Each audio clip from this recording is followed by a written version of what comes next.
And the next long question of your book is,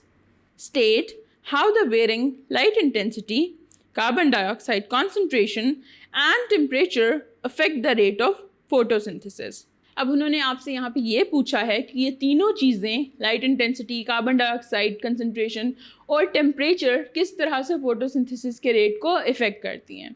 तो ये पूछा ज़रा और तरह से है, लेकिन आपकी बुक में एक आंसर गिवन है इसका, जो मैं आपको बताती हूँ कि पेज नंबर 124 पे जाएं, उसमें 7.3.3 पे लिमिटिंग फैक्टर्स इन फोटोसिंथेसिस की हेडिंग है।